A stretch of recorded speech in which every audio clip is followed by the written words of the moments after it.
Recette du 4/4 aux pommes. Bienvenue sur la chaîne YouTube Cuisine Ophélie. L'essentiel pour mieux manger. Pour cette recette de 4/4, je vais avoir besoin de 2 œufs entiers. Les 4 ingrédients principaux de la recette seront du même poids. 100 g d'œufs, j'aurai 100 g de farine, 100 g de beurre doux, plutôt pommade, et 100 g de sucre en poudre blanc. Ma levure chimique, un sachet, et une pincée de sel fin et une pincée de bicarbonate. J'utiliserai 2 pommes de mon verger, elles sont bio. Vous voyez, elles sont un petit peu abîmées, mais c'est pas grave, ça suffira, ça ira très bien pour un 4/4. Dans un saladier, je vais commencer par mettre mes œufs, mon sucre blanc, et au batteur, je viens fouetter mes 2 ingrédients de façon à obtenir un mélange bien mousseux. Cette étape va durer quelques minutes et elle permet d'obtenir un mélange léger, mousseux et une couleur blanche grâce à l'air incorporé. Voilà, mon mélange commence à être bien mousseux, je vais pouvoir arrêter mon batteur.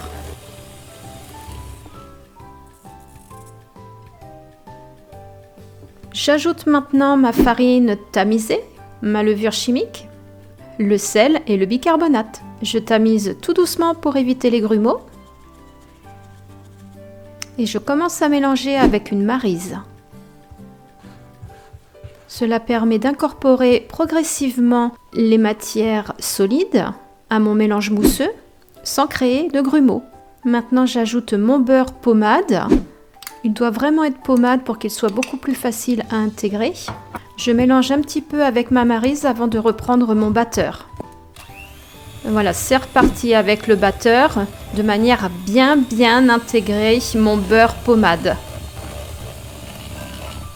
Je dois obtenir une pâte bien lisse et bien homogène. Voilà.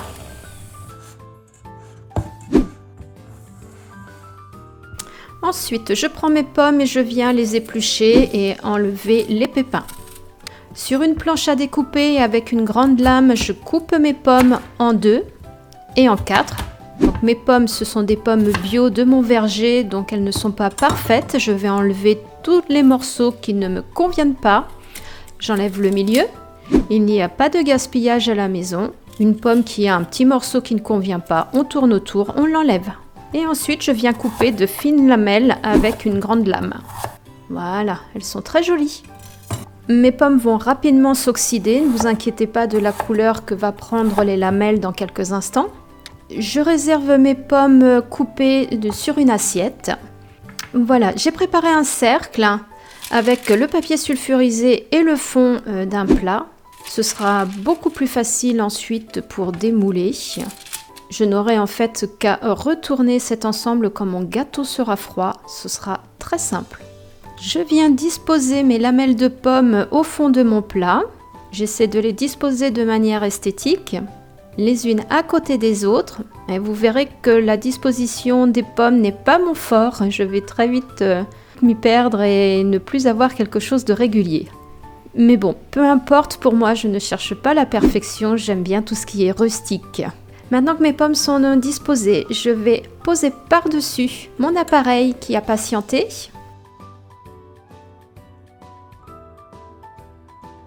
Et avec ma maryse, je viens étaler de façon homogène toute ma pâte. Au besoin, je fais tourner ma plaque de cuisson.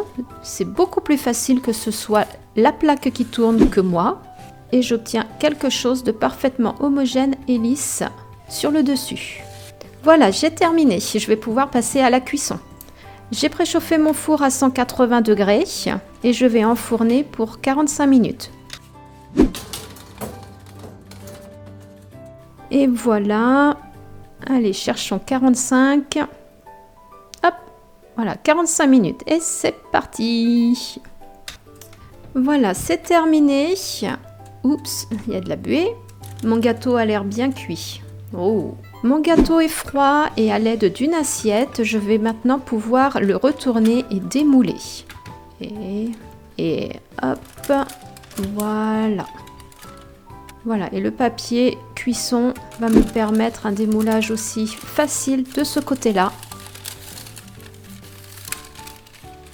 et je n'aurai plus qu'à retirer le cercle. Voilà, c'est démoulé et mon 4 quarts est prêt. Oh! Félicitations, vous avez maintenant toutes les clés en main pour réaliser ce délicieux 4 quarts. Si cette recette vous a plu et que vous souhaitez en découvrir davantage, pensez à vous abonner à ma chaîne. Cliquez sur le bouton d'abonnement, activez la cloche pour recevoir toutes les notifications et merci beaucoup, à très bientôt!